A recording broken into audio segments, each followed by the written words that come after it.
you know, the RSPCA has a team of inspectors who respond to complaints by the members of the public about animals that are either being abused or neglected, abandoned, and the inspectors will go out and they will see whether there is a case that needs to be investigated, and if they find that there is welfare issues around that animal or it's being abused or whatever, they will then investigate the case and the case will come to us, and we have to review the case and decide whether it's a case that we should enforce under the Animal Welfare Act. So when they turn up at the home or wherever the animal is, can they immediately just seize the animal and bring them to one of the welfare centres? Or no. You really do have to investigate. There is quite a lot of procedures for inspectors to go through because they don't have any powers to enter anybody's home unless it's with consent.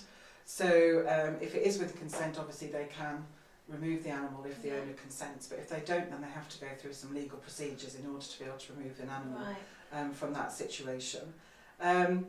So obviously the RSPCA have been doing this for a really long time, since 1824, and our wonderful founder Richard Martin, who saw horrible amounts of abuse and neglect going on in London markets, and obviously decided that he wanted to do something about it, and through his own money and support locally, he started the RSPCA.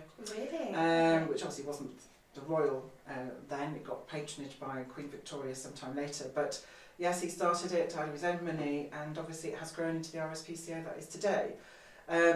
So far as my department is concerned, obviously I therefore oversee all of our prosecution work, and we receive from the inspector about 1,500 cases a year. And out of that, we look at them, we decide which ones, we have to assess them against what's called a code for Crown prosecutors, which means that we have to look to see whether there's enough evidence and it's in the public interest to prosecute a case. And if it is, then we will institute proceedings against that person.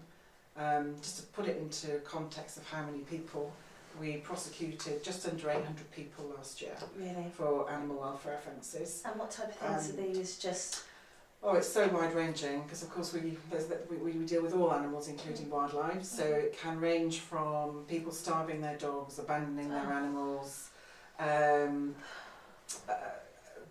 just general negligence. Also, there's the cruelty as well, which is people who attack animals, torture them. How do you deal with that, just on a personal level?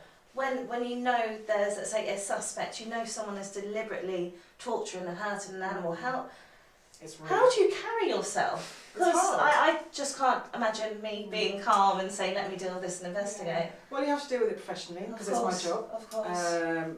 So you have to look at it professionally, you have to think that you're doing it, I suppose, for the animal, because we are the voice of the animal, who can't make a complaint. I know. So you just have to approach it on a professional level. All my team, are people who have, the people who are making my decisions are very experienced people in animal welfare.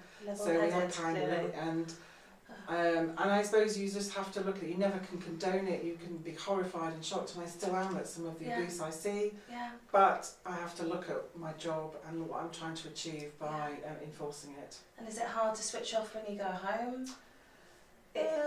I think it's like anything, isn't it? Any job that involves a harrowing part of it, I think if you just have to learn to adapt and try and switch off. And and I do think about some of the more tragic, horrible cases I see, but I just have to switch off and just make myself think about something nice.